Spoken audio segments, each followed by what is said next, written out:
Hello friends, welcome to JNC. Friends, इस video में हमारे पास जो क्वेश्चन है उसमें हमें एक मूविंग कॉइल गैल्वेनोमीटर के पैरामीटर दे रखे हैं, है ना।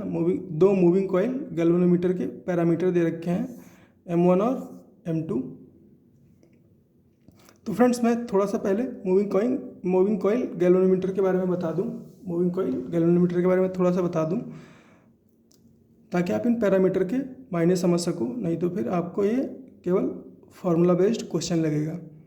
तो फ्रेंड्स, क्या होता है मूविंग कॉइल गैल्वेनोमीटर में दो मैग्नेट्स होते हैं, है ना, नॉर्थ पोल और साउथ पोल,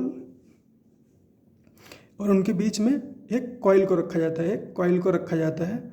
जैसा कि आप डायग्राम में देख रहे हो, एक कॉइल रखी है और कॉइल के एक एंड को, है ना, कॉइल के एक एंड पर इनपुट करंट दी जाती है और दूसरे एंड को स्प्रिंग से कनेक्ट कर दिया जाता है। और ये स्प्रिंग होती है, ये भी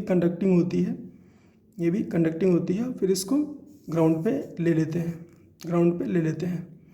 और फ्रेंड्स, क्या है, ये एक करंट कैरिंग कॉइल है। तो ऑब्वियसली इसमें कुछ टॉर्क जनरेट होगा। तो इसमें क्या करते हैं,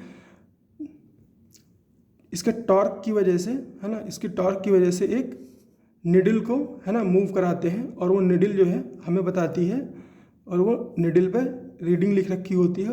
तो हमें उस निडल से पता चल जाता है कि कितनी करंट फ्लो कर रही है थ्रू गैल्वेनोमीटर।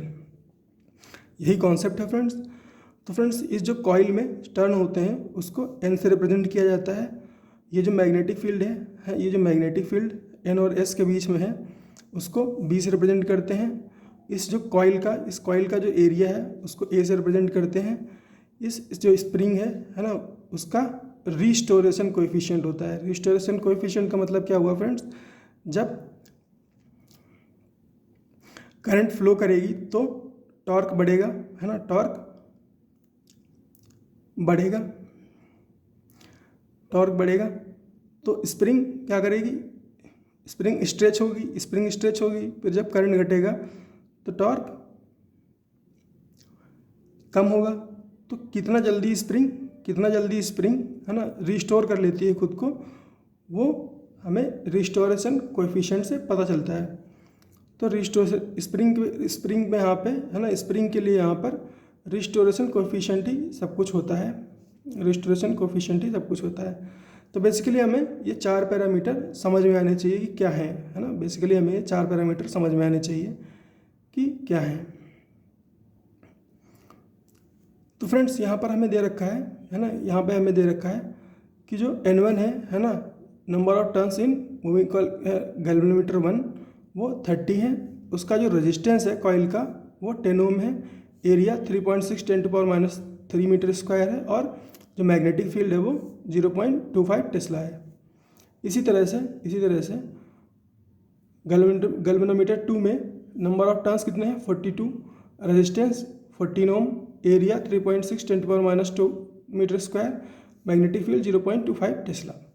तो फ्रेंड्स, हमें बताना है voltage and ratio of their voltage sensitivity and ratio of their current sensitivity. Current sensitivity को हम रिप्रेजेंट करते हैं 5/I से, वोल्टेज सेंसिटिविटी को हम रिप्रेजेंट करते हैं 5/V से। तो फ्रेंड्स, पहले आप अपने आप इस क्वेश्चन को ट्राई कर लो अगर आपको आता हो, उसके बाद आ जाओ मेरे सॉल्यूशन पे।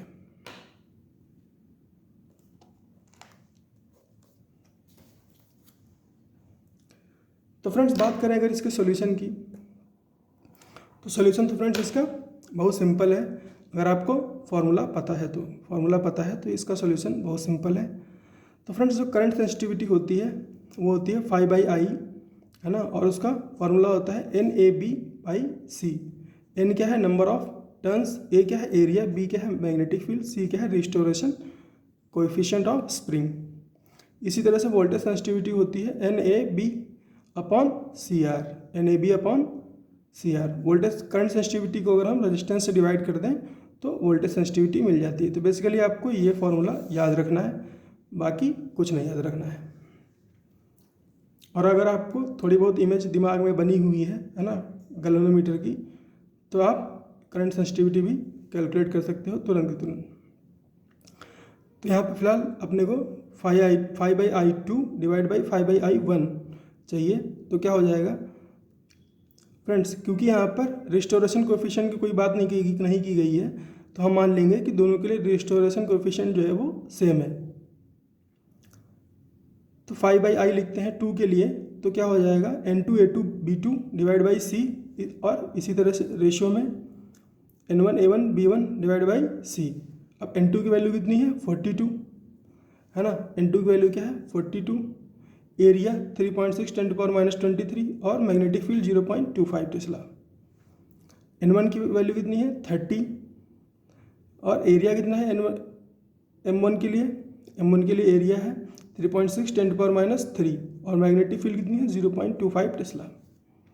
ये कैंसिल आउट हो जाएगा, ये भी कैंसिल आउट हो जाएगा, ये बचेगा 42/30, जिसको हम लिख सकते हैं